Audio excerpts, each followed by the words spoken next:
নবী বলেন মেয়েদের 3টা কাজ করা কখনো উচিত না। 1 নম্বরে কোনো মহিলা যেন স্বামীর সাথে কোনোদিন জিদ ধরে না থাকে। আপনারা আছেন? সম্মানিত মা বোনেরা, নেককার মেয়ের গুণ 3টা। 1 নম্বরে কোনোদিন যেন স্বামীর সাথে যে কোনো বিষয় নিয়ে জিদ ধরে থাকবেন না। 2 নম্বর, স্বামীর মুখে মুখে তর্ক করবেন না। 3 নম্বরে নিজের বাবার বাড়ির লোকজনের কথা মতো স্বামীর বাড়ির লোকজনের সাথে অশান্তি তৈরি করবেন না। এটা হয়তো সমাজে এখন নেই, তাই টের পাচ্ছেন না, অনেক দেশে আছে। একটা মেয়ে লোকের সংসার নষ্ট করার জন্য আমি যতটুকু জানি এখন ভূমিকা পালন করে এই মেয়েটার মা আর ওর বড় বোন। ওখান থেকে শুধু ইনজেকশন দেয়,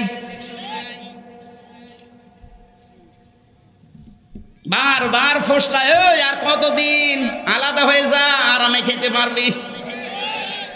এই বুদ্ধি দিচ্ছে ওই মেয়েটার মা আর ওর বড় বোন। নাকি বেশি বলে ফেললাম?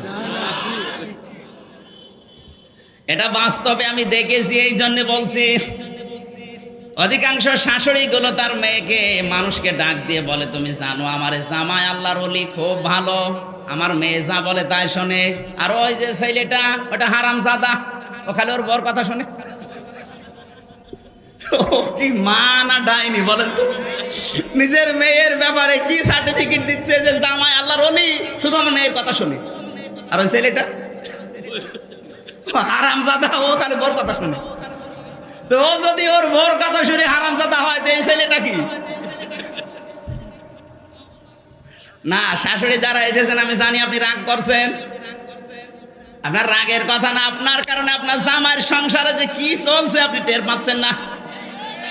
এ নবীজি 1500 বছর আগে এটা তার মেয়েকে বলতেন, মা ফাতেমা খুব ভালোবাসি তোমারে, কিন্তু সাবধান, দুনিয়ার কোনো জায়েজ কাজ নিয়ে যদি আমার জামাই আলী তোমার উপরে রাগ করে থাকে, আর এই অবস্থায় যদি তুমি মারা যাও, আমি তোমার বাবা নবী হয়ে বলছি তোমার জানাজায় আমি যাব না। বাবাগুলো মাগুলো যদি এইভাবে ভয় দেখাতো, তাহলে অধিকাংশ স্ত্রীগুলো স্বামীকে আমার মনে হয় ফেরেশতার মতো সম্মান দিত। আরো ওখান থেকে সাহস দেয়, তোর কি চলে আসবি, অন্য জায়গায় বিয়ে দেবো। তখন ও সাহস পায়। কথা বলে না কেন? আমি তিরমিজি শরীফের 3272 নম্বর হাদিস পড়লাম আসার সময়। নাকি বলবো না? বললে তো সব তোর বিরুদ্ধে যাচ্ছে না। মেয়েদের পক্ষে ওই হাদিসের পরে যে হাদিস আছে, কথা আছে। নবীজি বলেন, নেককার মহিলা যদি তোমরা দেখতে চাও তাহলে 4টা গুণ আছে কিনা দেখবা। শুধু নামাজ পড়ে, রোজা রাখে, কালো বোরকা পরে ঘুরঘুর করে ঘোরে, এইটা নেককার না। নেককার হওয়ার জন্য 4টা গুণ তার ভেতরে থাকবে।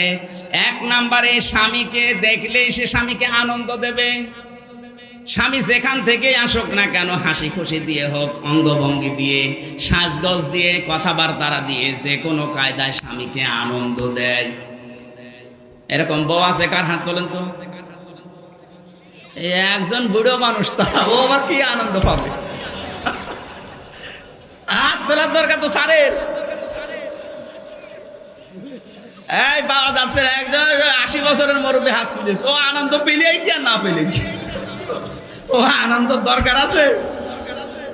যুবক মানুষ একটা হাত তোলেনি, তার মানে এরকম বউ এলাকায় নেই। মা বোনেরা, এই ছোটখাটো বিষয়ের জন্য কিন্তু আপনার স্বামী পরকীয়া প্রেম করে, লাইন করে। অবশ্য ঠিক, মানে ও লাইনে আছে। আমি পরকীয়া প্রেমের যে শাস্তিগুলো আছে না, সময় তো শেষ হয়ে যাচ্ছে, পয়েন্টগুলো শেষ করা দরকার, অনেকগুলো কথা আছে। 2 নম্বর, স্বামী যদি কোনো জায়েজ হুকুম করে, আমি আবার বলছি, স্বামী যদি কোনো জায়েজ হুকুম করে, ওর জীবন থাকতে সে মেনে নেয়। কথা বুঝতেছেন? অ্যাডাল্ট যারা আছেন, প্রাপ্তবয়স্ক, তাদের বোঝানো লাগবে না, বুঝে ফেলেছেন। স্বামী যদি জায়েজ কোনো হুকুম করে, আপনার জীবন থাকতে ওইটা মানায় লাগবে, নামাজের মতো ফরজ। 3 নাম্বার, স্বামীর অনুমতি ছাড়া আপনি বাইরে যেতে পারবেন না, বিশেষ করে সফরের দূরত্বে। 4 নাম্বার, স্বামী যেটা পছন্দ করে ওইটা আপনাকে পছন্দ করা লাগবে, যদিও আপনার ক্ষতি হয়ে যায়। স্বামী পছন্দ করে বাংলাদেশে প্রতিটি স্বামী, আমি সহ, স্যার সহ, প্রত্যেকটি স্বামী চাই বিয়ের পরে যেন আমার মা বাবা আমার বাড়িতে আমার সাথে থাকে। কিন্তু 100টার 98টা মহিলা এখন এটা চায় না। কার কার বউ চায় না একটু সাহস করে হাত তোলেন তো। একটা এই একজন। সম্মানিত মা বোনেরা, এখানে হাজার হাজার স্বামী বসে আছে। কোন এলাকায় আসলাম? কালো বোরকা পরে মনে হচ্ছে যে জান্নাত থেকে পালিয়ে এসেছে, অথচ একটা স্বামীরও মন জয় করতে পারে না। কিসের মহিলা এরা? নেককার হওয়ার জন্য যে 4টা গুণ বললাম, তিরমিজি শরীফের 3272 নাম্বার হাদিস। আল্লাহ পাক এখানে যারা মেয়েরা এসেছে এদেরকে যেন আমল করার তৌফিক দেন, জোরে বলেন আমিন। হ্যাঁ, মেয়েদের উপর আবার সদয় হওয়া লাগবে। একটা মেয়ে লোক আপনার জন্য পৃথিবীর শ্রেষ্ঠ নিয়ামত, কারণ আপনাকে জেনা থেকে সে বাঁচিয়ে দেয়, আপনার বংশধর বৃদ্ধি করার জন্য সাহায্য করে। কথা বলছেন কেন? এই জন্য তার ছোটখাটো কিছু আবদার আছে যেগুলো আপনার কষ্ট হলো মেনে নেওয়া লাগবে, তবে অবৈধ কোনো কথা আমি মানতে বলছি না। একটা মেয়ে লোক, নবীজি বলেন একজন স্ত্রী যদি নেককার স্ত্রী হয়, ওইটা এই পৃথিবীতে তার স্বামীর জন্য সর্বোত্তম নিয়ামত, কারণ সে তাকে জেনার মতো অপরাধ থেকে বাঁচিয়ে দিচ্ছে, তার বংশধর পরবর্তীতে বৃদ্ধি করার জন্য সাহায্য করছে। আর ওই মেয়েটাকে মানুষ করতে, লালন পালন করতে যত খরচ হয়েছে আপনার হয়নি, সব হয়েছে ওর বাবার। কিন্তু ওর বাবা ওই মেয়েটার থেকে 1টা টাকাও কোনো সার্ভিস পায় না, লাভ পায় না, যত লাভ সব আপনার। এই কথা বলছে না কেন?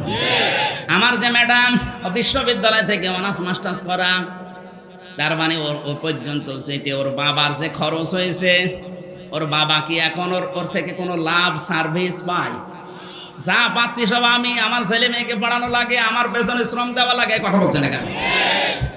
এই জন্য আমার মনে হয় বিয়ের সময় যৌতুক মেয়ের বাবার কাছ থেকে না নিয়ে আরো বলার দরকার যে আব্বা আপনার এই মেয়েটা এই 25 বছর পর্যন্ত যত খরচ হয়েছে একটা তালিকা দেন, অন্তত বাবার জমি জায়গা বিক্রি করে টাকা দিয়ে যায়।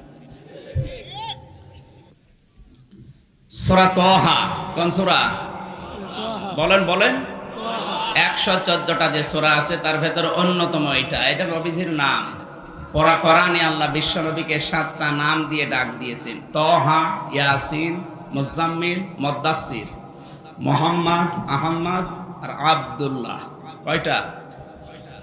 তার ভেতর অন্যতম নাম হচ্ছে তাহা। আয়াত অনেকগুলো আছে, আমরা মাত্র 2টা আয়াত পড়েছি। একটা জাহান্নাম সংক্রান্ত, একটা জান্নাত সংক্রান্ত।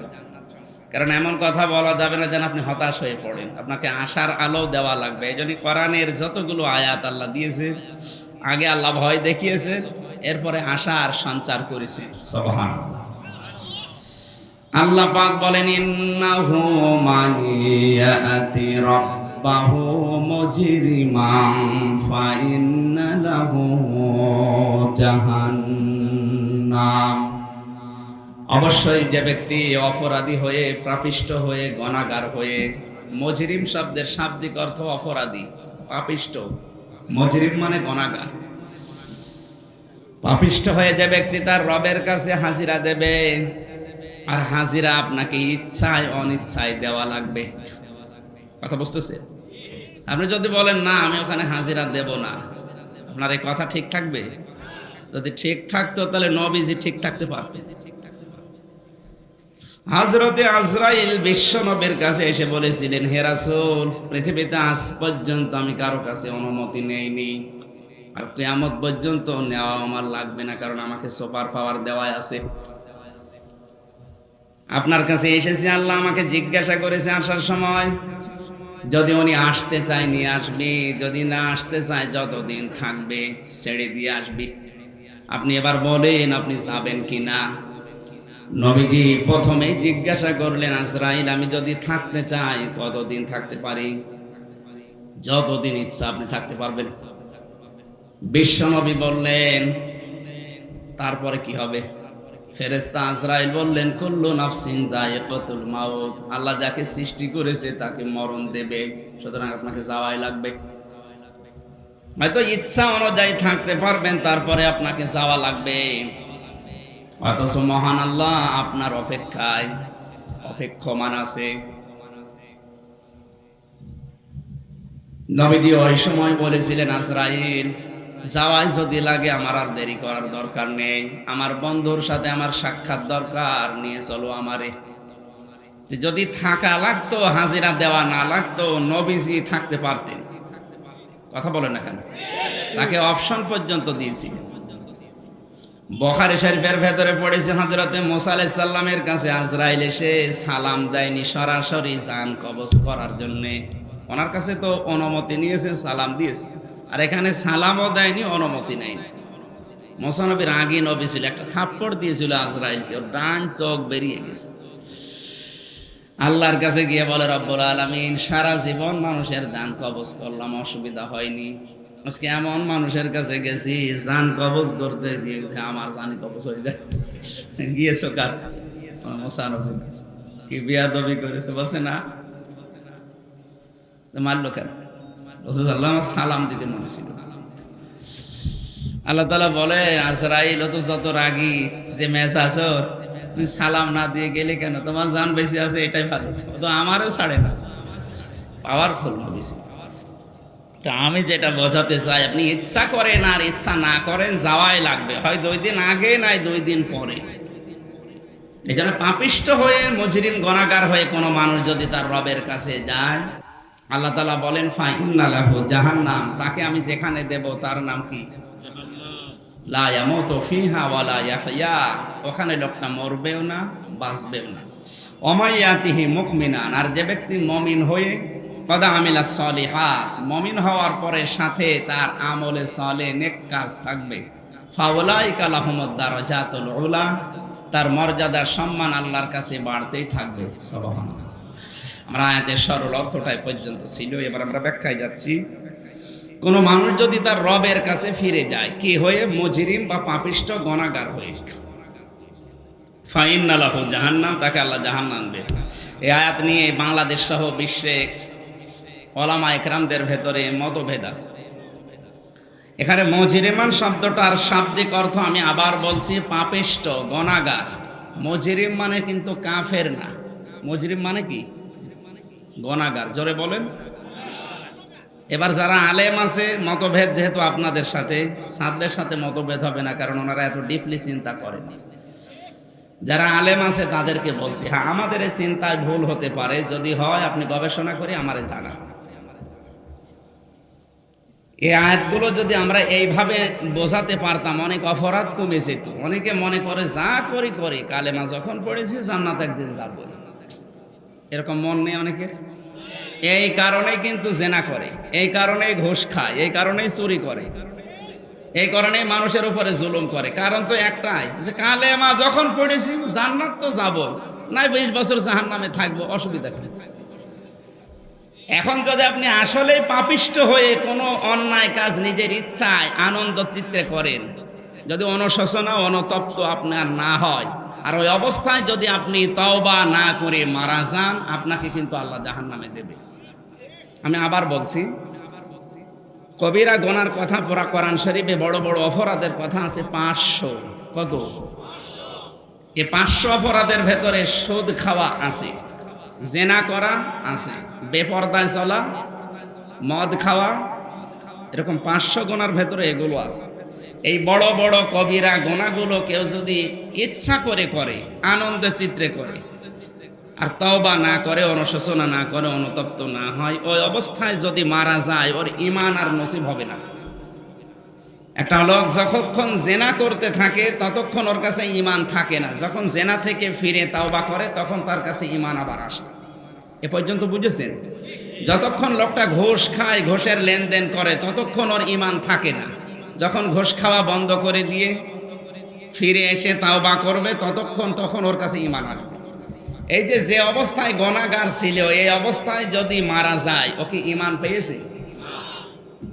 এই অবস্থায় কোনো মানুষ যদি মারা যায়, অত বেঈমান হয়ে মারা গেল, পাপিষ্ট মুজরিম গুনাহগার যায় বলে, ও যদি জাহান্নামে যায়, 5000 বছর জাহান্নামে আছে। কয় হাজার?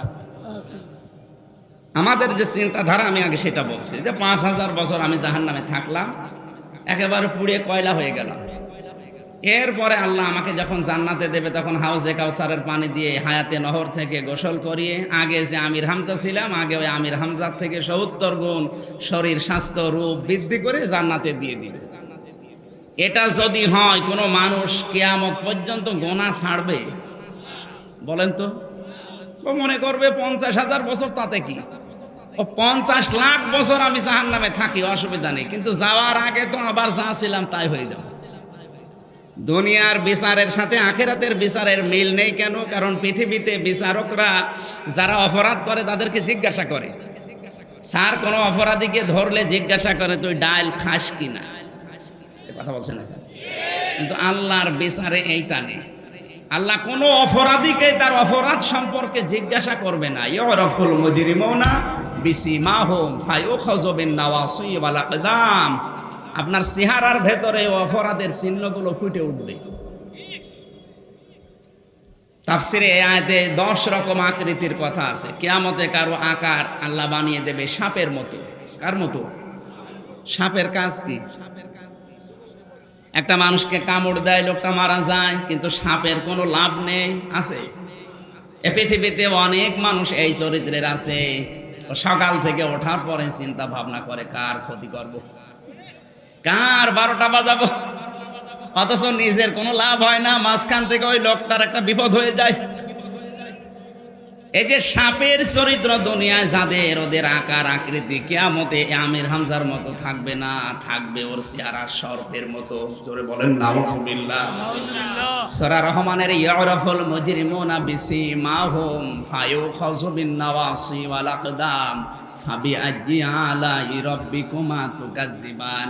এই আয়াত পড়ে আমি যতটুকু বুঝেছি, বাংলাদেশে অনেকের আকার সর্পের হয়েই গেছে। এলাকায় মনে হয় এরকম 2 নম্বর মানুষ নেই, যারা মানুষের শুধু ক্ষতি করবে, নিজের কোনো লাভ নেই।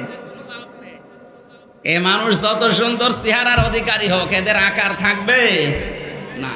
আপনি নিজে এবার ভাবেন আবার আকার থাকবে কিনা। কিছু মানুষের আকার হবে কুকুরের মতো। কুকুরের চরিত্র কি? 2টা কুকুরকে আপনি খাবার দেবেন পাশাপাশি, একটাকে যা দিয়েছেন ও যদি সারাদিন খায় শেষ করতে পারবে না, এরপরও পাশেরটায় হামলা দেয়। এই চরিত্র দুনিয়ায় যাদের আছে, নিজের যা আছে ও যদি মরণ তাও শেষ হবে না, এরপরও জনগণেরটায় হামলা দেয়। এ এলাকায় মনে হয় না, থাকলে অত জোরে বলার দরকার আসতে।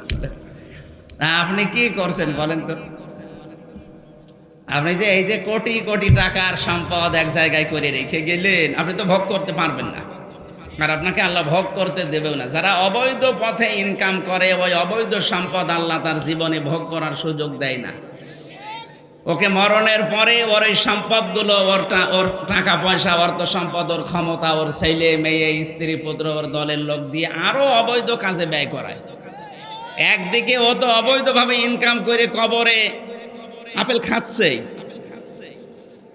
আপেল যা খাচ্ছে। দ্বিতীয় নম্বর, ও যা রেখে গেল ওইটা দিয়ে যা করছে, ওগুলো তো একটাও ভালো কাজে ব্যয় হয় না। ওর ছেলে বলেন, বউ বলেন, ওর দলের লোক বলেন, এমন এমন কাজে ব্যয় করে, ওর কবরের আযাব আরো বাড়তেই থাকে। এটা আছে সূরা আনআম 7 নম্বর পারা 10 নম্বর পৃষ্ঠা 5 নম্বর লাইনের 31 নম্বর আয়াতে, হাত্তা ইযা জাআতুহুমুস সাআতু বাগতাতান ক্বালু ইয়া হাসরাতানা আলা মা ফাররাতনা ফিহা ওয়া হুম ইয়াহমিলুনা আওযারহুম আলা যুহুরিহিম আলা সামা ইয়াসিরুন। আল্লাহ পাক বলেন, এখানে কথা বলে কে এত বেশি? কিছু আনা লাগবে এনাদের, এখানে কেউ যেন না আসে, এখানে কেউ যেন না আসে। 1 ঘন্টার ভেতরে তো আর 15 মিনিট চলে গেল। বিশ্বনবী পৃথিবীতে সর্বোচ্চ কথা বলেছিলেন 27 মিনিট আরাফাতের ময়দানে, কিন্তু মেন কথাগুলো এসে গেছে। এই 27 মিনিটে যে বক্তব্য তিনি দিয়েছিলেন, কিয়ামত পর্যন্ত মানুষ গবেষণা করবে, শেষ হবে না। এত গুরুত্বপূর্ণ পয়েন্টগুলো ছিল। আমাদের কথার কোনো অর্থ নেই, তো এই জন্যে 5 ঘন্টা 6 ঘন্টা চলে যায়, অথচ ওর ভেতরে কোনো মাল নেই। আল্লাহর নবী মাত্র 27 মিনিটে কি মেসেজ দিলেন যে দুনিয়া আজ পর্যন্ত গবেষণা করে শেষ করতে পারেনি, ওর উপর পিএইচডি হয়। নবীদের এই 27 মিনিটের উপরে 5 বছর গবেষণা চলছে, ডক্টরেট ডিগ্রি, তাও শেষ হয় না। কি বলেছিলেন? আর আমরা, আমাদের কথা আসলে তো ঠিক যে আমরা 1.5 ঘন্টা 2 ঘন্টা 5 ঘন্টা কথা বলি, এর ভেতরে আর সার অংশ কিছু পাই না। যেন আপনি 10 মিনিট শোনেন, মন দিয়ে শোনেন, দেখবেন কিছু বের হবে ইনশাআল্লাহ। হঠাৎ করে যখন মানুষের কাছে মরণ চলে আসে, এই লোকটা তার জীবনের পেছনে তাকিয়ে বলে, আল্লাহ আমি কি করলাম। আমার আফসোস হচ্ছে 60 বছর 70 বছরের জীবনের দিকে তাকিয়ে। এই মানুষগুলো যখন মরণের পরে কিয়ামতে আল্লাহ তুলবে, ওয়াহুম ইয়াহমিলুনা আওজারহুম, জারের বহু বচন আওজার, জার মানে বোঝা, আওজার মানে বোঝা সমূহ, আলা মানে উপরে, জহুর মানে পিঠ, হিম মানে তাদের। আল্লাহ পাক বলেন তাদের পিঠের উপরে এই গোনার বোঝাগুলো আমি আল্লাহ চাপাতেই থাকবো। শুধু চাপিয়ে দেব তা না, চাপাতেই থাকবো। আয়াতটা পড়ার পরে আমার এই ছোট্ট মেধায় চিন্তা এসেছে, আল্লাহ আওজার দিলেন কেন? এম এ জলিল সাহেবের বয়স এখন মনে করেন 45 বছর। এই 40 বছরে যদি 5 মন গোনা করে, কিয়ামতের দিন ওনার মাথার উপরে 5 মন গোনা চাপিয়ে দিলে বিচার শেষ হয়ে যাওয়ার কথা। কিন্তু কিয়ামতের দিন যদি ওনার মাথার উপরে 400 মন গোনা চাপিয়ে দেয়, তাহলে আল্লাহ অবিচারক না? মানে উনি তো গোনা করেছিল মাত্র 5 মন, অথচ দিন যত যাবে ওনার পিঠের উপরে আওজার, এই গোনার বোঝা বাড়তেই থাকবে। কিয়ামত পর্যন্ত যদি বাড়তে বাড়তে 5 মন কি 5000 মন বানিয়ে দেয়, কেমন করে বানাবে? উনি যে অবৈধ কাজ করে মাত্র 5 মন গোনা 40 বছরে করেছে, উনি মারা যাওয়ার পরে এমন এমন কাজ দুনিয়ায় জারি রেখে গেছে, যেগুলো গোনায়ে জারিয়া। আমরা খালি সাদগায়ে জারিয়া জানি, গোনায়ে জারিয়া যে আছে অনেকে জানি না। উনি এমন একটা সন্তান দুনিয়ায় রাখলো, উনি মারা গেছে কিন্তু সন্তান বসে নেই, ও 180 মাইল বেগে চালাচ্ছে। কথা বুঝতেছে? উনি এমন একটা স্ত্রী রেখে গেল যে স্ত্রী বসে নেই, বেপরদায় চলে। উনি তো মারা গিয়ে কবরে আছে, শাস্তি একদিকে পাচ্ছে, আর ওনার বর কারণে, ছেলের কারণে, মেয়ের কারণে, দলের লোকের কারণে ফিলাক্সি লোড হয়ে, বিকাশ হয়ে সব কবরে জমা হচ্ছে। উনি গোনা করেছিল মাত্র 5 মন, এখন যদি 50,000 পরে ওনার বিচার হয়, গোনা হয়ে যাবে 5,000 মন। ওগুলো সব ওনার না, ওনার ওই সম্পদের। তাহলে এই লোকটা আসলে কি বলেন তো? ওটা তো চালাক চর, এই চালাক চর নেই এখানে, এই চালাক নাই তো আসলে একটা মেন্টাল পাগল। এই বোঝটা যেন আপনার তৈরি হয়, এই কারণেই তো মানুষ তাফসির মাহফিল, ওয়াজ মাহফিলের আয়োজন করে। কিছু মানুষের আকার হয়ে যাবে ওই দিন কুকুরের মতো, মানুষকে দেখলেই বুঝবে এই লোকটা দুনিয়ায় হিংসুক ছিল, শুধু নিজে খাবে, নিজে পরে বাঁচবে, মানুষের খোঁজ খবর নেবে না। মানুষের সম্পদ কি করে হামলা দেওয়া যায় সেই চিন্তা করতো দুনিয়ায়। আয়াতটা পড়ার পরে আপনার কি মনে হচ্ছে বলেন তো? এখন যদি বলেন হুজুর আমার তো বিকাশ নাম্বার খোলা ছিল না, বিকাশ নাম্বার এমনি খুলে যাবে, খোলা লাগবে না। কারণ আপনার ওই বউ, ওই ছেলে, ওই মেয়ে, ওই দলের লোক বিকাশ নাম্বার খুলে রেখে দিয়েছে। আপনি মরণের পরে ওরা কিন্তু ওই সম্পদ ভালো কাজে আর ব্যয় করবে না, যত রকমের অবৈধ কাজ কারবার আছে ওখানে ব্যয় হবে, আর ওগুলো সব বিকাশ হয়ে ফিলাক্সি হয়ে আসবে। ফেরেশতারা আপনার ওই দৃশ্য দেখে কি বলবে? আলা সামা ইয়াসিরুন, কত নিকৃষ্ট বোঝা এম এ জলিল বহন করে নিয়ে যাচ্ছে। দেখ, এখন তো মাত্র 5,000 মানুষের সামনে লজ্জা পাবে, কিয়ামতে কোটি কোটি মানুষ থাকবে। আপনার মনের ভেতরে কোনো টেন্ডেন্সি আসে না যে আমার অবস্থায় যদি ওই হয়, তে আমার দুনিয়ায় 5,000 বছর হায়াত পেয়ে কি লাভ? ওনাকে যেন না, ওনাকে দিয়ে উদাহরণ দিলাম, আল্লাহ আমাদের কাউকে যেন এরকম মহা বিপদে না ফেলেন। সরে বলেন আমিন। কিছু মানুষের আকার হবে শুকুরের মতো। শুকুর কি করে? দেখবেন শুকুরের কাজ নিজের বউ মেয়ে নিয়ে এক জায়গায় কচু খেতে বসে গল্প করার ওগুলো সব ছেড়ে দেয়। কার সাথে কি করছে ও জানে আর আল্লাহ জানে। আজ অনেকের চরিত্র এরকম, নিজের বউ যদি একটু সুন্দর হয় দিশায় পায় না, করবে কি আরো সুন্দর করে সাজিয়ে মানুষকে দেখায় যে জিনিস আমার আছে। তো জিনিস আছে তুই দেখবি, তো আমাকে দেখানোর দরকার কি? আর যাদেরকে দেখায় ওরা তো সব আল্লাহর ওলি। রাস্তাঘাটে দেখে দেখে আনন্দ করে আর উল্টা পাল্টা মন্তব্য দেয়। কি কি মাল গো!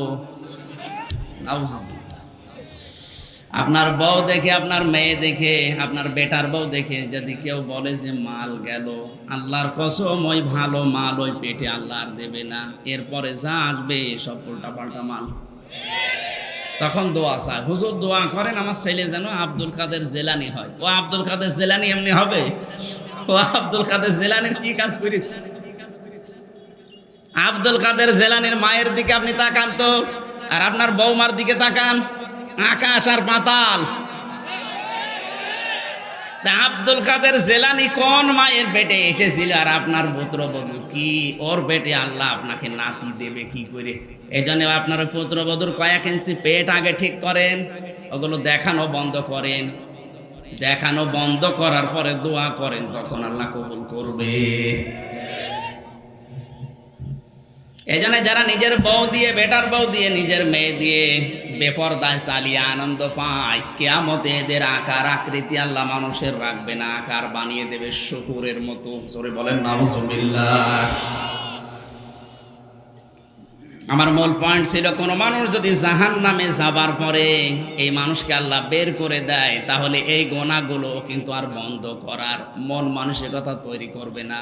ও মনে করবে 50 বছর জাহান্নামে থাকি, তাই কি বের তো একদিন হব, আর যেই দিন বের হব ওই দিন গোসল করি বের হব।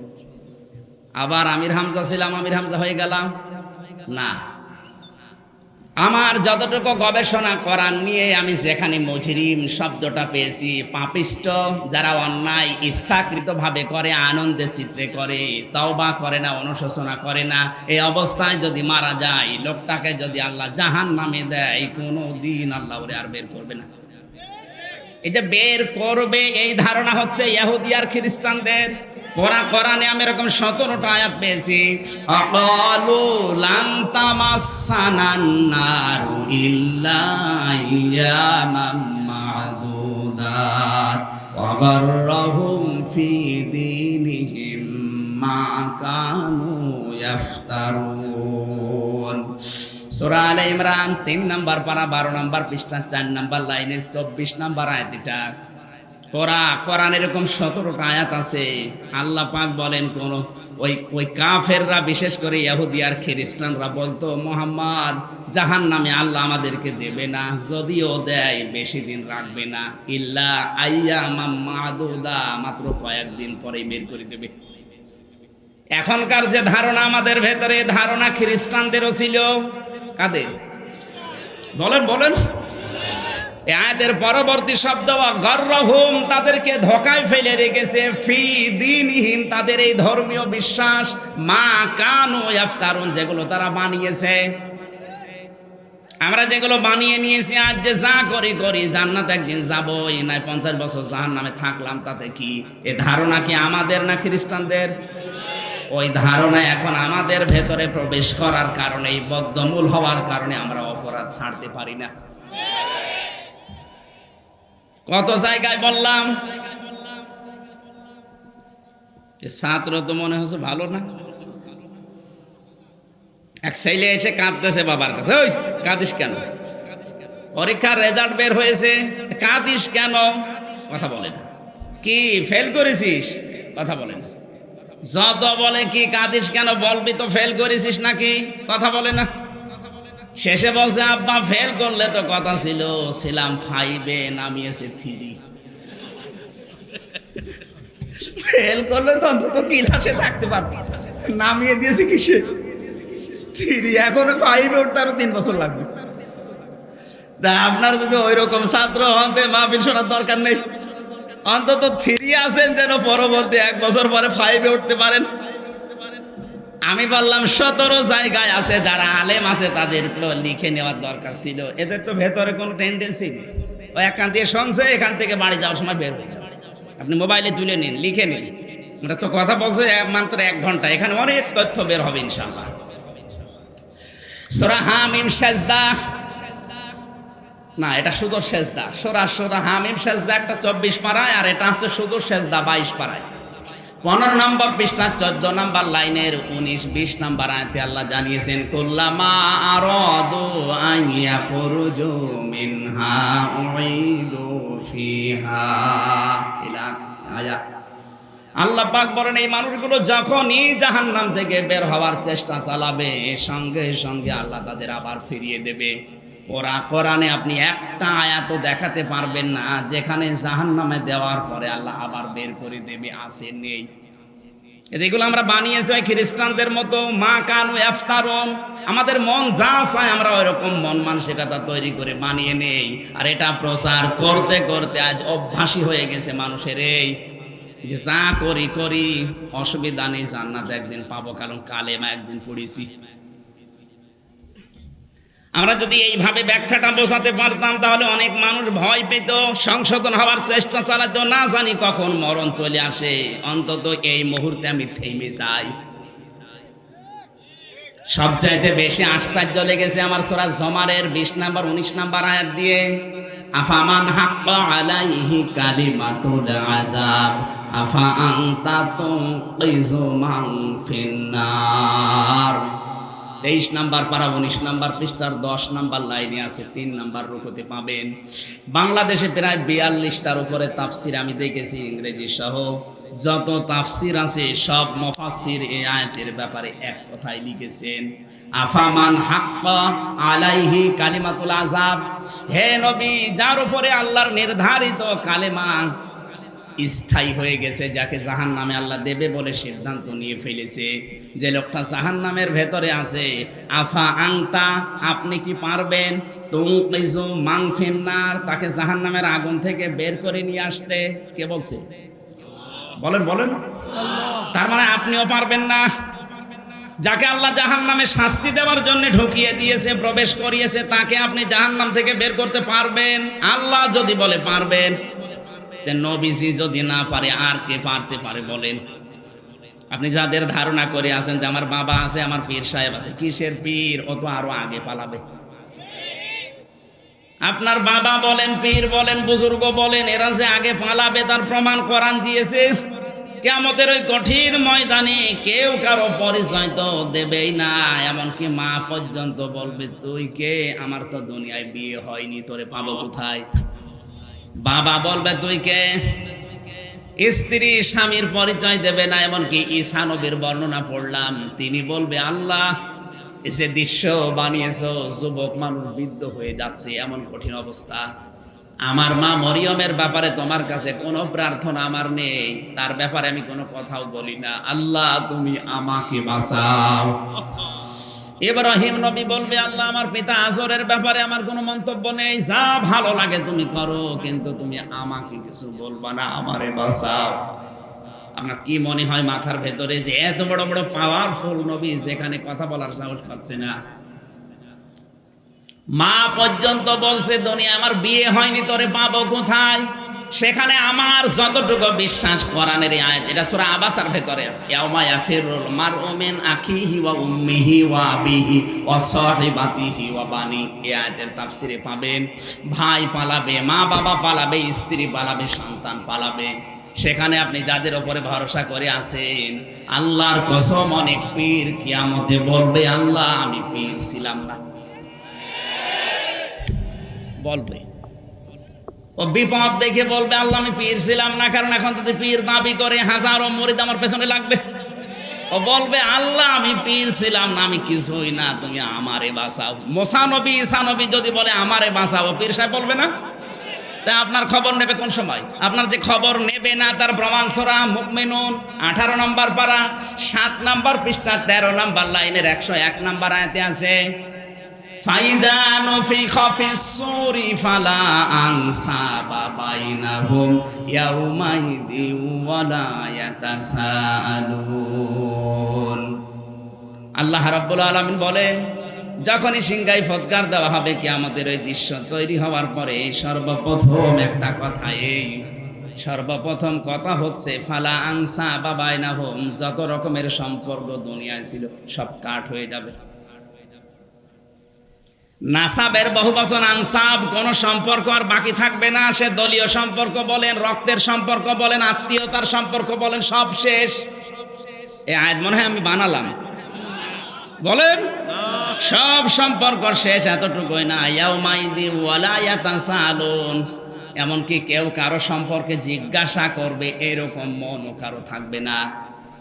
আমি আবার যদি 2-3 মাস পরে এই থানাতে আসি, আমার নিজের বিভাগের মানুষের জন্য হয়তো জিজ্ঞাসা করব কমিটিকে, আব্দুল জলিল ভাই কেমন আছে, কোথায় আছে। কিয়ামতে আল্লাহ এমন একটা দৃশ্য বানাবে, ওনার কথা যে জিজ্ঞাসা করব আমার মনেও পড়বে না। তাহলে পীর সাহেব যে বলবে আল্লাহ আমি পীর ছিলাম না, এই কথা কি মিথ্যা? বলেন। কারো উপরে ভরসা করে কোনো লাভ নেই, নিজের যোগ্যতার দিকে তাকান, আপনাকে আল্লাহ আসলে মাফ করবে কিনা।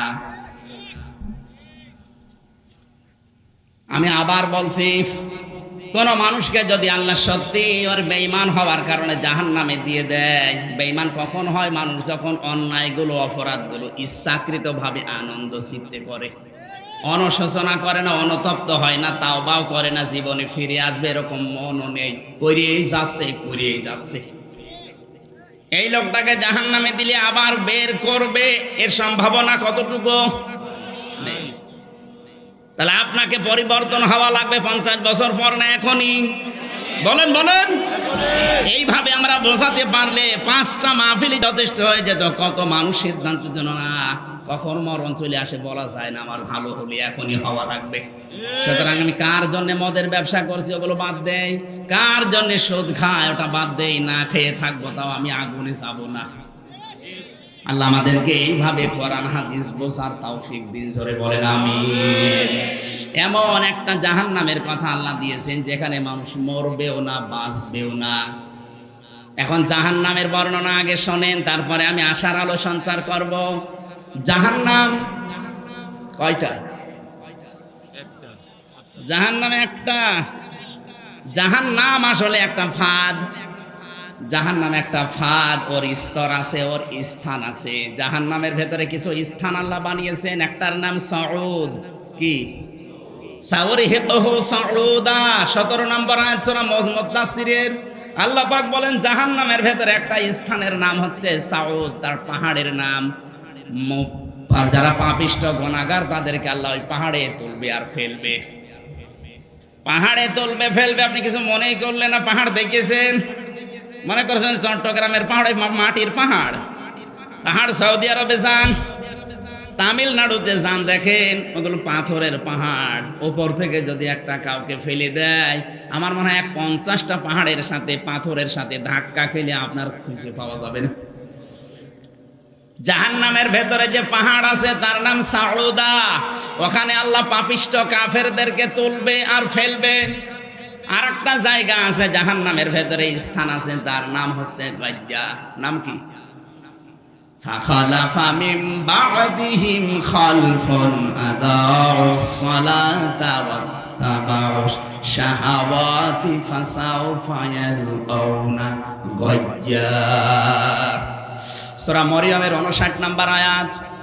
আল্লাহ পাক বলেন যে মানুষগুলো দুনিয়াতে নামাজ নষ্ট করে আর যারা প্রবৃত্তির অনুসরণ করে মন যা চায় তাই করে, তাদেরকে অতি শীঘ্রই আল্লাহ এই গায় নামে এই গর্তের ভেতরে প্রবেশ করাবে। জোরে বলেন নাউজুবিল্লাহ। জাহান্নামে আর একটা স্থান আছে, তার নাম হচ্ছে অয়েল। নাম কি? অয়েল মানে তেল। কি? অয়েল। যত গর্ত আছে জাহান্নামে সবচাইতে ভয়ঙ্কর গর্তের নাম হচ্ছে, ওই স্থানের নাম হচ্ছে অয়েল। নবীজি বললেন সাহাবীরা জানো অয়েল কি? কেউ যদি উপর থেকে এই গর্তের মাথার উপরে যদি একটা পাথর ফেলে দেয়, নিম্ন দেশে যেতে 70,000 বছর সময় লাগবে। নবীজি কিসের নাম বললেন? 3 নামিয়ে দেব, কিন্তু কিসের? পাথর। বলেন। আপনি কিন্তু তোলার নাম বলেননি নবীজি। আপনি 20 তলা বিল্ডিং এর উপর থেকে যদি 1 কেজি পাথর আর 1 কেজি তুলা ফেলে দেন, কোনটা আগে পড়বে? পাথরের নাম কেন বলেন একটু চিন্তা করেন না? তোলার নাম বলেননি। তোলা পড়তে অনেক সময় নেয়, পাথর পড়তে সময় লাগে মাত্র 3-4 সেকেন্ড। সেই পাথর পড়তে যদি 70,000 বছর সময় লাগে, আপনারে যদি ওই অয়েল নামক গর্তের উপর থেকে ফেলে দেয়, নিচে যেতে কত সময় লাগবে বলেন? তাহলে জাহান্নামের স্থানগুলো আমরা পেলাম, একটা হচ্ছে গায়, আর একটা হচ্ছে অয়েল, আর একটা হচ্ছে সরদ। পাহাড়ের নাম, গর্তের নাম, সর্বনিম্ন স্থানের নাম। এবার জাহান্নামের স্তরগুলো কি? জাহান্নাম কিন্তু একটাই, লাহা সাবাতু আবওয়াব লিকুল্লি বাবিম মিনহুম জুজুম মাকসুম। সূরা হিজর 14 নম্বর পারার 3 নম্বর পৃষ্ঠা 7 নম্বর লাইনের 43 নম্বর আয়াতে আছে। আল্লাহ বলেন জাহান্নাম একটা, তার দরজা 7টা। স্তর বা দরজা কয়টা? যে যে অপরাধ দুনিয়ায় করবে, আল্লাহ তাকে ওই অপরাধের শাস্তি হিসাবে ওই দরজা দিয়ে প্রবেশ করাবে। স্যার ধরে নিয়ে জেলখানায় নিয়ে যায়, জেলখানা কিন্তু একটা, তার স্তর আছে আলাদা আলাদা। যে মানুষ খুন করে তার জন্য আলাদা দরজা আছে, যে বেগুন চুরি করে তার জন্য আলাদা দরজা আছে। এই কথা বলছেন না কেন? কিন্তু জেলখানা কয়টা, তার দরজা স্তর কয়টা? যে যে অপরাধ করে তাকে ওই জায়গায় ওই সেলে রাখা হয়। জাহান্নাম একটা, কিন্তু দুনিয়াতে যে যে ধরনের অপরাধ করবে, আল্লাহ তাকে ওই দরজা দিয়ে ওই স্থানে পৌঁছাবে। এবার আসেন তো, আপনি কোন দরজার সামনে দাঁড়িয়ে আছেন দেখেন, নাকি বলবো না? বললে আমরা অনেকেই ধরা খাবো আজকে। আমরা যদি ধরা খেয়ে যাই, এই মুহূর্তে জাহান্নামের ওই দরজা থেকে দৌড় দিয়ে জান্নাতের যে 8টা দরজা আছে, যে কোনো দরজার সামনে যেন যেতে পারি। সকলেই বলেন আমিন। প্রথম নাম্বার যে দরজার নাম আমি পেয়েছি, তার নাম হচ্ছে জাহান্নাম। নাম কি? জাহান্নামের একটা দরজার নামই হচ্ছে জাহান্নাম। ইন্না জাহান্নামা কানাত মিরসাদা লিত্তাগিনা মাআবা। আল্লাহ পাক বলেন জাহান্নামের যে দরজাগুলো আছে, তার একটা দরজার নাম হচ্ছে জাহান্নাম। এটা ফাদ। এটা কি? মিরসাদ শব্দের আসল শব্দ হচ্ছে রসাদ। রসাদ মানে গুপ্ত ফাদ।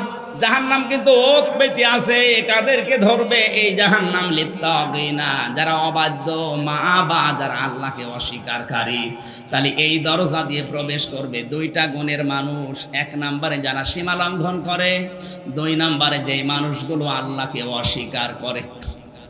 এখন সীমা লঙ্ঘন, বাংলাদেশের সীমানা দেওয়া আছে, বর্ডার করা নেই। এই বর্ডার পার হতে হলে পাসপোর্ট লাগবে। এমনি যদি কেউ পার হয়, ওকে বাইরের দেশে যারা দায়িত্বে আছে গুলি করে মেরে ফেলার সম্ভাবনা নেই। আমার আল্লাহ এই দুনিয়াতে মুমিনদের জন্য, বিশেষ করে যারা মুমিন তাদের জন্য একটা বর্ডার বানিয়েছে, সীমারেখা বানিয়েছে। বাংলাদেশে এরকম আপনি চারিদিকে ঘুরে দেখবেন বর্ডার আছে অনেকগুলো। আমাদের কুষ্টিয়াতে আছে দৌলতপুরের বর্ডার, দর্শনা বর্ডার। বাংলার বিভিন্ন এলাকায় এরকম বর্ডার পাওয়া যায়, যেখান থেকে বৈধভাবে যাওয়া আসা করা যায়, যদি পাসপোর্ট থাকে, ভিসা থাকে। কথা বলছেন না কেন? আমার আল্লাহ এই দুনিয়াকে বানিয়ে একটা বর্ডার দিয়েছেন। সেই বর্ডার একটা 2টা না, পরা কোরআনে ওরকম বর্ডারের নাম পেয়েছি 500। কত? 500। এই 500 বর্ডারের কাছে যখনই যাবেন, তাড়াতাড়ি করে চলে আসবেন।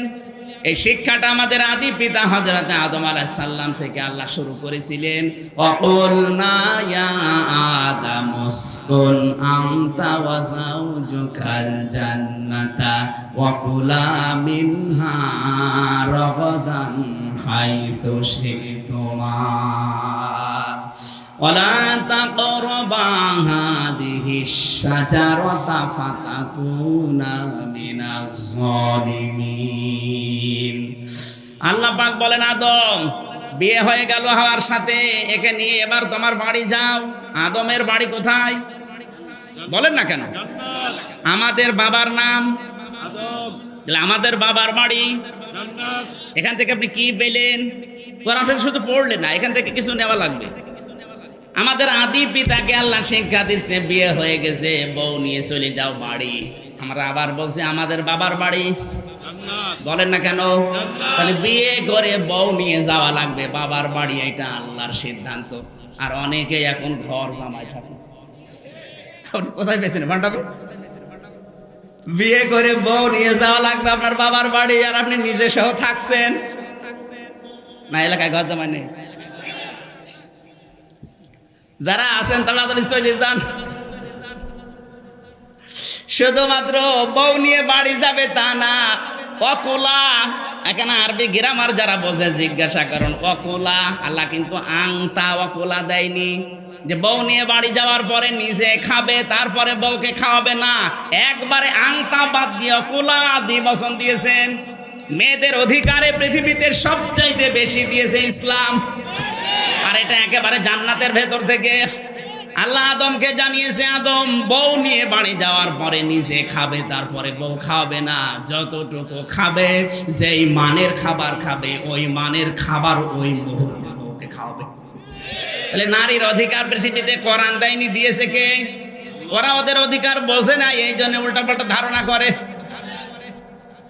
স্বামী যারা আছেন এটা কিন্তু ফরজ ইবাদত। ওই যে 500টা বর্ডার আছে, তার ভেতরে এটা বর্ডার। বউ নিয়ে বাড়ি যাওয়ার পরে আপনার স্ত্রীকে আপনি ওই মানের খাবার ওই মানের পোশাক দেওয়া লাগবে যেটা আপনার শরীরে আছে। এতটুকুই না, রাকাদান হাইসু শীতুমা, বউ নিয়ে বাড়ি যে তালাবদ্ধ করে রাখবেন না, মাঝে মাঝে বেড়াতে নিয়ে যাবেন, আনন্দ করবেন, ফুর্তি করবেন। এ ফুর্তি আনন্দ আমাদের জীবনে আছে, কিন্তু নিজের বউ বাদ দিয়ে অন্যেরটা। আমি কি বেশি বলে ফেললাম? এটা 2 দিন আগে যে তারিখটা গেল 1 জানুয়ারি, আমি তো কক্সবাজার ছিলাম এই 2 দিন, যা দেখেছি আল্লাহ, আমার তো যা ধারণা মানে ঠিক হচ্ছে কিনা জানি না, অধিকাংশ মানুষ গেছে যারা নিজের বউ বাদ দিয়ে অন্যেরটা নিয়ে। আপনাকে আমি আহ্বান জানাচ্ছি, যদি মুসলিম হিসাবে দাবি করেন আপনি বউ নিয়ে আনন্দ করবেন, ফুর্তি করবেন, বেড়াতে যাবেন, যেখানে ইচ্ছা যাবেন, যা ইচ্ছা খাবেন, কিন্তু সাবধান, ওয়ালা তাকরাবা হাদিহিস শাজারা, এই গাছের কাছে যাবে না। এই গাছ কোন গাছ? না না, আমি এতদিন এইটাই জানতাম যে এই গাছ মানে গন্ধম গাছ। আরে ওটা যদি গন্ধম গাছ হবে তো কোরআনে দিয়ে আমাদের জানানোর দরকার, ওটা তো জান্নাতে শেষই হয়ে গেছে।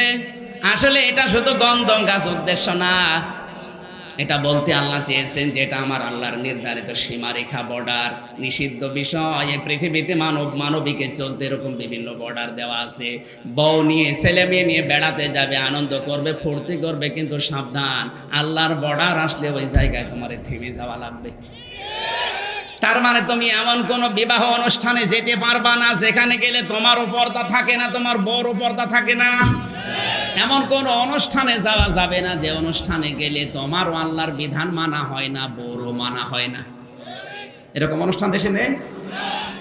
আপনাকে বউ নিয়ে বেড়ানো তো নিষেধ না, আপনি আনন্দ করবেন। রাতের বেলা ঘোরাঘুরি করেছেন, নবীজি নিজে তার স্ত্রীকে নিয়ে দৌড়ের প্রতিযোগিতাও করেছে ফাঁকা পাহাড়ের ভেতরে।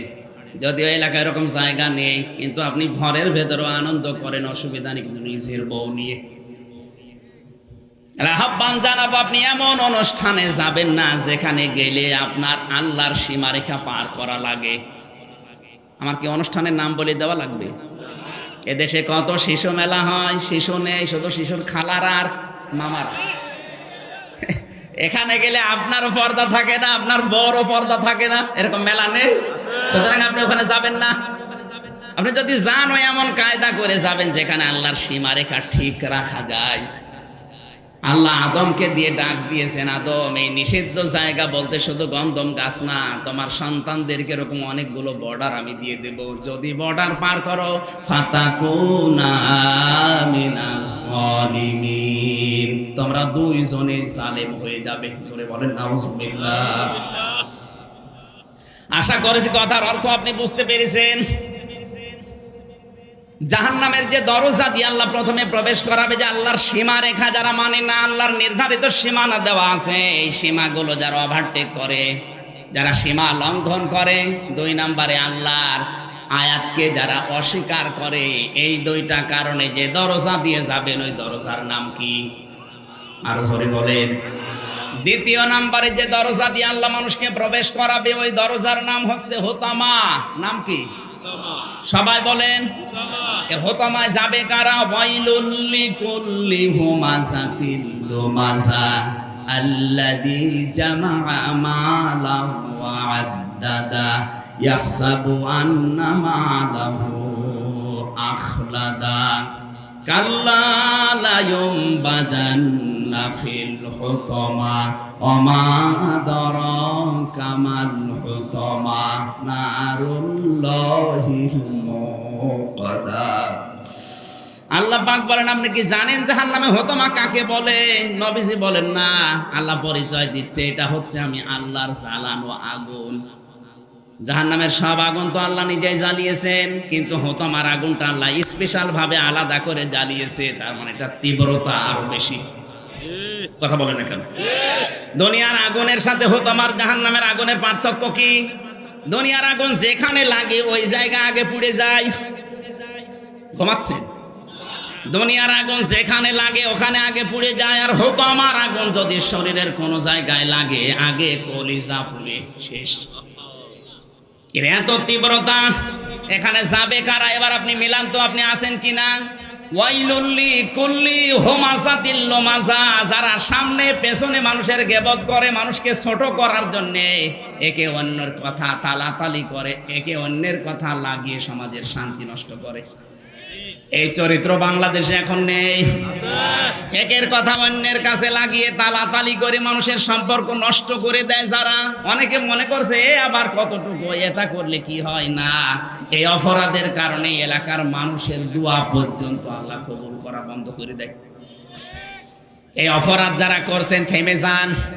যারা তালাতালি করছেন, একের কথা অন্যের কাছে লাগান, কাউকে ছোট করার জন্য, হেয় প্রতিপন্ন করার জন্য কথা বলেন, এটা বন্ধ করেন, নয়তো কিন্তু আপনি হোতামা জাহান্নামের দরজায় অলরেডি দাঁড়িয়ে আছেন। মুসা নবীর জামানায় একবার বৃষ্টি বন্ধ ছিল। হযরতে মুসা আলাইহিস সালাম চাটিয়াল ময়দানে গিয়ে লোকজনকে নিয়ে দোয়া করলেন, আল্লাহ বৃষ্টি দাও। তিনবার মুনাজাত করার পরে আল্লাহ ফেরত দিলেন। উনি রাগী নবী ছিলেন। ডাক দিয়ে বলে, আল্লাহ এগুলো নয়, আমার উম্মত, আমার মায়া লাগে, তোমার তো বান্দা, মায়া লাগে না। আল্লাহ বলেন, মায়া লাগে কিন্তু বৃষ্টি দেব না। বৃষ্টি দেবে না মানে? আল্লাহ পাক বলেন, মুসা তুমি যাদের নিয়ে দোয়া করছিলে ওদের ভেতরে নামিমা নামে একজন মহিলা আছে, তার মানে তালাতালি করে, এর কথা ওর কাছে লাগায়, কারো জায়গায় ঝগড়া যদি বাঁধে ওখানে সে আরো কাঠের ওপরে কেরোসিন তেলে ঢেলে দেয়, তার মানে ঝগড়া আরো বেশি বাঁধিয়ে দেয়, মানুষের সম্পর্ক নষ্ট করে। এরকম একজন মহিলা আছে, ও যতক্ষণ দোয়ায় শামিল থাকবে তুমি নবীর দোয়াও কবুল হবে না। মুসা নবী বলছে, আল্লাহ তুমি শুধু ওই মহিলার নাম বলো, দেখো কি করে। না, আমি নিজেই নাম ধরতে নিষেধ করি, আর আমি এখন নাম ধরবা, তুমি ওরে অপমান করবা, হবে না। তাহলে আমি বুঝবো কি করে? আল্লাহ পাক বলেন, এক কাজ করো, সবাইকে নিয়ে তাওবা করো, তাহলে মহিলা তাওবা করবে। আর তাওবা যদি মানুষ মন থেকে করে, বেগুনা ব্যক্তির মতো হয়ে যায়। মুসা নবী এসে বললেন, এখানে নামিমা তালাতালি করা একজন লোক আছে, কিন্তু কে আছে ওইটা আমি জানি না, তবে আছে। তোমরা সবাই মিলে আমার সাথে তাওবা করো, এরপরে মোনাজাত করব। তাওবা করার পরে এবার মোনাজাত করে আমার আল্লাহ বৃষ্টি দিতে দেরি করেনি। চিন্তা করেন তো, কতটুকু অপরাধ করেছিল, খালি তালাতালি করতো, একের কথা অন্যের কাছে লাগাতো, ঝগড়া হলে ওটা আরো বাঁধিয়ে দিত। এই অপরাধে যদি নবীর দোয়াও কবুল না হয়, এখানে যদি ওই রকম কেউ থাকেন, আপনি দয়া করে চলে যান, নাই তো এই মাহফিল মাটি মারা যাবে। চলে যান ভাই, দেখেন তো কেউ উঠছে কিনা। ওই যে একজন চলে যাচ্ছে, যাক, বসে পড়িস। আবার তালাতালি করা লোক যদি থাকেন, আপনি চলে যান। আর এই 10টা পুরুষের চাইতে বেশি মেয়েদের ভেতরে। আপনার বিশ্বাস আছে না? এখন যে দেখেন শুরু করে দিয়েছে। না, থেমে যাওয়া লাগবে। যার যেখানে আছেন ওই জায়গায় থামেন, তালাতালি বন্ধ করে দেন। আল্লাযী জামাআ মালা ওয়া আদ্দাদা, 2 নম্বরে যারা মাল সম্পদ জমা করে আর বারবার গণনা করে, হিসাব করে যে কত হইল। এখানে শব্দটা কি? আল্লাযী জামাআ মাল। মাল মানে, আমরা অনেকে মনে করি মাল মানে আমাদের অর্থমন্ত্রী আবুল মাল, অথবা এখন আমার অর্থমন্ত্রী কামাল। এই মাল নাকি? কোরআন পড়ি আমি মালের অর্থ পেয়েছি 9টা। কয়টা? সবাই বলেন। মাল শব্দের প্রথম অর্থ হচ্ছে সম্পদ, টাকা পয়সা, রিজিক যেটা বলা হয়। এই রিজিকের আবার স্তর আছে। কোরআন আর হাদিস পড়ে আমি রিজিকের স্তর পেয়েছি। জাহান্নামের স্তর কয়টা বললাম? 7টা। বলেন বলেন। জাহান্নামের ভেতরে স্থান কয়টা? 3টা। আপনার এখনই মনে নেই, 5 থেকে নামিয়ে দেওয়া দরকার। ঠিক, রিস্ক যেটা অর্থ সম্পদ আমরা যাদেরকে বলি, এর স্তর কয়টা? 4টা। বলেন। আল্লাহ পাক বলেন পৃথিবীতে সর্বনিম্ন রিস্কের স্তর যাকে দেওয়া হয়েছে তাকে হয়েছে সম্পদ, টাকা পয়সা যারে দিয়েছি ওইটা। তাহলে রিস্কের সর্বনিম্ন স্তর টাকা পয়সা, অর্থ সম্পদ। দ্বিতীয় নম্বর সর্বোচ্চ স্তর, সর্বোচ্চ স্তর যাকে আল্লাহ দিয়েছেন তাকে দিয়েছেন সুস্থতা। কি? 3 নাম্বার হচ্ছে সর্বোত্তম স্তর। রিস্কের সর্বনিম্ন স্তর আল্লাহ যাকে দিয়েছেন তাকে দিয়েছেন পরিশুদ্ধ সন্তান আর নেককার স্ত্রী। 4 নাম্বার হচ্ছে পরিপূর্ণ স্তর। আমি আবার বলছি, সর্বনিম্ন স্তর, সর্বোচ্চ স্তর, সর্বোত্তম স্তর আর পরিপূর্ণ স্তর। পরিপূর্ণ স্তর আল্লাহ যাকে দিয়েছেন তাকে দিয়েছেন আল্লাহর সন্তুষ্টি এবং তার রেজাবন্দি। জোরে বলেন সুবহানাল্লাহ। আপনি কোন রিজিক পেয়েছেন এবার আপনি মিলান। আপনি কি সর্বনিম্নটা পেলেন, নাকি সর্বোচ্চটা পেয়েছেন, নাকি সর্বোত্তমটা পেয়েছেন, নাকি পরিপূর্ণ রিজিক পেয়েছেন? মালের ব্যাখ্যায় আমি পেয়েছি পড়া কোরআনে অর্থ কয়টা বললাম? 9টা। বলেন। তার 1 নাম্বার মালের নাম হচ্ছে টাকা পয়সা, অর্থ সম্পদ। দ্বিতীয় নম্বর মালের অর্থ হচ্ছে রাষ্ট্রীয় চেয়ার, ক্ষমতার চেয়ার যেগুলো, এগুলো কিন্তু মাল। 3 নম্বরে মাল শব্দের ব্যাখ্যা হচ্ছে নেককার আল্লাহওয়ালা মেয়ে মানুষ। আর দুনিয়া কুল্লুহা মাতাউন ওয়া খায়রু মাতাউদ দুনিয়া ইমরাতুস সালিহা। এই পৃথিবীর সব কিছুই মাল, এর ভেতরে উত্তম মাল, উত্তম সম্পদ হচ্ছে আল্লাহওয়ালা নেককার মেয়ে মানুষ। আল্লাহর নবী বলেন মেয়েদের 3টা কাজ করা কখনো উচিত না। 1 নম্বরে কোনো মহিলা যেন স্বামীর সাথে কোনোদিন জিদ ধরে না থাকে। আপনারা আছেন? সম্মানিত মা বোনেরা, নেককার মেয়ের গুণ 3টা। 1 নম্বরে কোনোদিন যেন স্বামীর সাথে যে কোনো বিষয় নিয়ে জিদ ধরে থাকবেন না।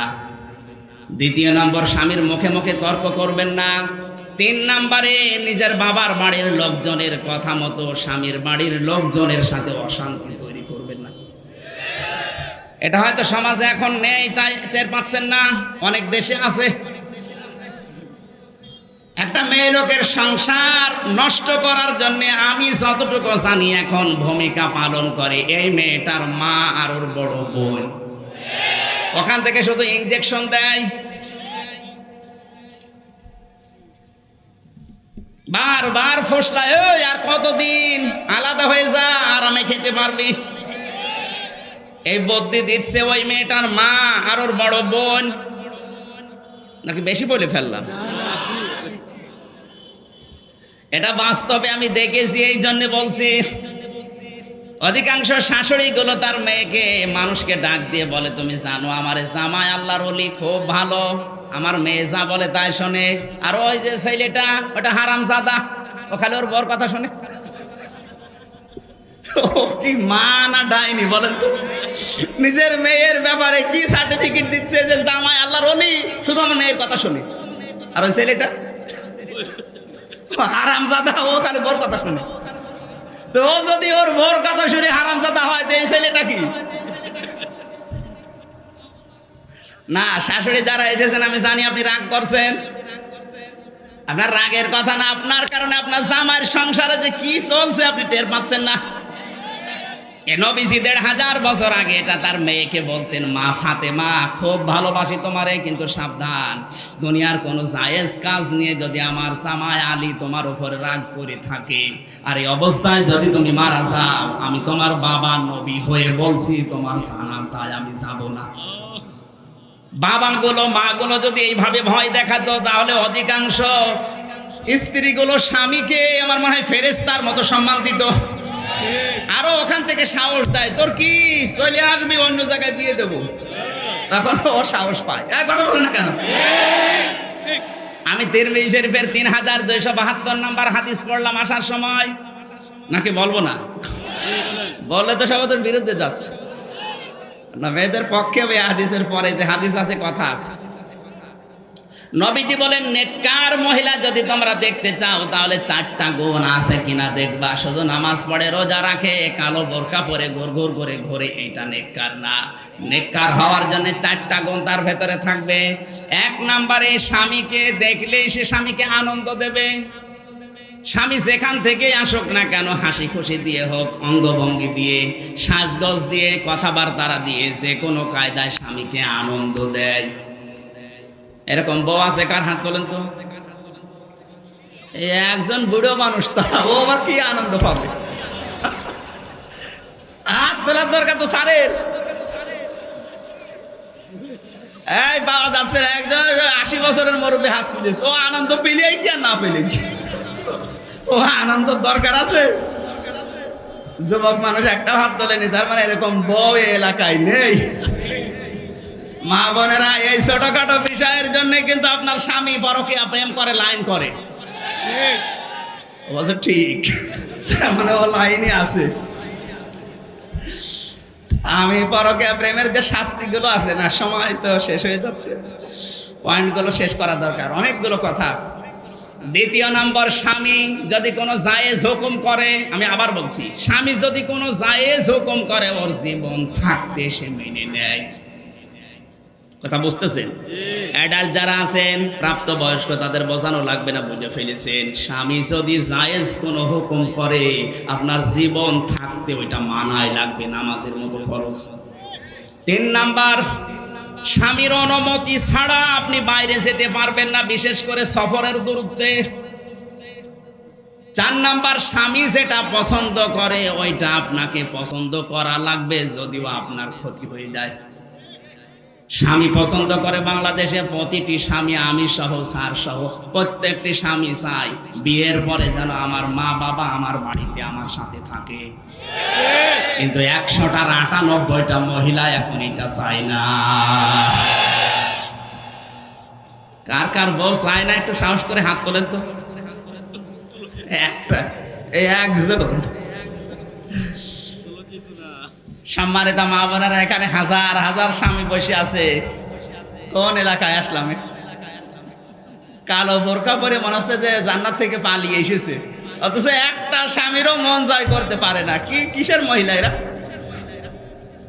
নেককার হওয়ার জন্য যে 4টা গুণ বললাম, তিরমিজি শরীফের 3272 নম্বর হাদিস। আল্লাহ পাক এখানে যারা মেয়েরা এসেছে এদেরকে যেন আমল করার তৌফিক দেন, জোরে বলেন আমিন। হ্যাঁ, মেয়েদের উপর আবার সদয় হওয়া লাগবে। একটা মেয়ে লোক আপনার জন্য পৃথিবীর শ্রেষ্ঠ নিয়ামত, কারণ আপনাকে জেনা থেকে সে বাঁচিয়ে দেয়, আপনার বংশধর বৃদ্ধি করার জন্য সাহায্য করে। কথা বলছেন কেন? এই জন্য তার ছোটখাটো কিছু আবদার আছে, যেগুলো আপনার কষ্ট হলো মেনে নেওয়া লাগবে, তবে অবৈধ কোনো কথা আমি মানতে বলছি না। একটা মেয়ে লোক, নবীজি বলেন, একজন স্ত্রী যদি নেককার স্ত্রী হয়, ওইটা এই পৃথিবীতে তার স্বামীর জন্য সর্বোত্তম নিয়ামত, কারণ সে তাকে জেনার মতো অপরাধ থেকে বাঁচিয়ে দিচ্ছে, তার বংশধর পরবর্তীতে বৃদ্ধি করার জন্য সাহায্য করছে। আর ওই মেয়েটাকে মানুষ করতে, লালন পালন করতে যত খরচ হয়েছে আপনার হয়নি, সব হয়েছে ওর বাবার। কিন্তু ওর বাবা ওই মেয়েটার থেকে 1 টাকাও কোনো সার্ভিস পায় না, লাভ পায় না, যত লাভ সব আপনার। এই কথা বলছে না কেন? আমার যে ম্যাডাম বিশ্ববিদ্যালয় থেকে অনার্স মাস্টার্স করা, তার মানে ওর পর্যন্ত যেতে ওর বাবার যে খরচ হয়েছে, ওর বাবা কি এখন ওর থেকে কোনো লাভ সার্ভিস পায়? যা পাচ্ছি সব আমি, আমার ছেলে মেয়েকে পড়ানো লাগে, আমার পেছনে শ্রম দেওয়া লাগে। কথা বলছে না কেন? এই জন্য আমার মনে হয় বিয়ের সময় যৌতুক মেয়ের বাবার কাছ থেকে না নিয়ে আরো বলার দরকার যে, আব্বা আপনার এই মেয়েটা এই 25 বছর পর্যন্ত যত খরচ হয়েছে একটা তালিকা দেন, অন্তত বাবার জমি জায়গা বিক্রি করে টাকা দিয়ে যায়।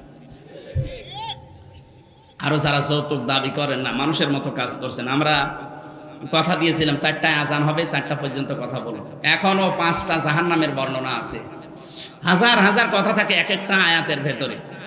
আমরা শেষ করতে পারলাম না, আগামীতে কোনো সময় দিলে একটু আগে দেবেন, একটু দেরি হয়ে গেল। আজকের মতো শেষ করলাম। আমিন। বারাকাল্লাহু লানা ওয়া লাকুম ফিল কোরআনিল আযীম। আল্লাহুম্মা আমিন।